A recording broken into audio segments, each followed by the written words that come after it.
Sahabat setia Tuhan, satu pengalaman yang tidak pernah dihindari oleh manusia adalah berada di posisi di pojokan atau terpojok. Apa yang dirasakan ketika dalam posisi ini? Takut, menghindar, menyerah? Ini yang pernah dialami oleh Daud. Daud pernah mengalami masa-masa yang sulit dalam hidupnya, terutama ketika ia terpaksa hidup dalam pelarian karena dikejar-kejar untuk dibunuh oleh Raja Saul. Ia hidup dalam tekanan, terlunta-lunta dari satu tempat ke tempat yang lain. Mulai Nob, Gad, Gua Adulam, hingga padang gurun Zif. Bahkan ia harus terpisah dari keluarganya. Kelelahan dan kelaparan, hidupnya terancam dan ketakutan. Ia merasa sendirian dan semua orang seolah-olah bangkit memusuhinya. Sahabat setia Tuhan, Mazmur pasal 56 ditulis oleh Daud ketika ia ditangkap oleh orang Filistin di Gad. Dan ia sampai terpaksa berpura-pura gila dalam 1 Samuel 21 ayat 10-15. Akan tetapi di tengah ketakutan dan kepahitan hidupnya itu, Daud justru menemukan kebenaran yang sesungguhnya. Ia tahu bahwa manusia bisa mereka-rekakan sesuatu yang jahat untuknya, memusuhi dan menginginkan kecelakaan dirinya. Tetapi ia tidak gentar, ia tidak takut sebab ia tahu persis dalam perlindungan Allah ia pasti aman. Haleluya. Di tengah ketidakberdayaan Daud, justru ia bertindak untuk berseru kepada Tuhan dan mengangkat hatinya kepada Tuhan. Maka muncullah seruan iman yang sampai diulang-ulang dengan berkata, "Kepada Allah aku percaya, aku tidak takut."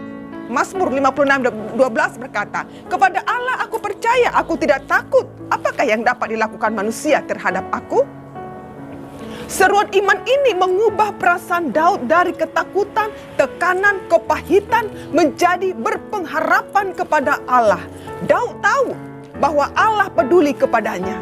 Di tengah ketakutannya, Daud memilih untuk mempercayai Tuhan, mempercayai janji firman-Nya, sehingga ketakutannya hilang. Daud yakin bahwa Tuhan yang mengetahui kesengsaraan dan air matanya akan memihak kepadanya dan Tuhan meluputkannya. Sahabat setia Tuhan, saat ini mungkin engkau sedang mengalami situasi seperti Daud. Engkau merasa dipojokkan oleh rekan sekerja yang bermaksud menjatuhkanmu, diancam oleh orang-orang yang membencimu, ditinggalkan teman dekat karena kebenaran yang engkau perjuangkan, bahkan ditentang oleh keluargamu, disalahartikan oleh rekan sepelayanan yang terus mencari-cari kesalahanmu. Jika engkau mengalami hal ini, saya mau katakan jangan berkecil hati. Atau mungkin engkau saat ini sedang mengalami bertubi-tubi masalah yang datang menerpa hidupmu.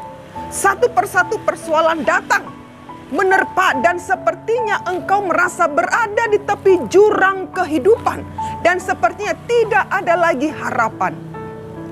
Saya mau katakan, janganlah sampai menyerah pada keadaan yang engkau alami. Bertindaklah, angkatlah hatimu, angkatlah suaramu, angkat kedua tanganmu dan berserah penuh hanya kepada Tuhan Yesus. Dan percaya Dia akan memberimu kekuatan baru untuk dapat melewatinya. Amin. Ingatlah, Yesus sudah pernah mengalami penderitaan, bahkan yang jauh lebih dahsyat daripada yang dialami oleh Daud atau siapapun manusia di muka bumi ini. Saat kita menaruh harap hanya kepada Tuhan dan hidup bergantung sepenuhnya hanya kepada Yesus, percayalah, Ia akan bertindak. Amin. Mazmur 37 ayat 5, serahkanlah hidupmu kepada Tuhan dan percayalah kepadanya dan Ia akan bertindak.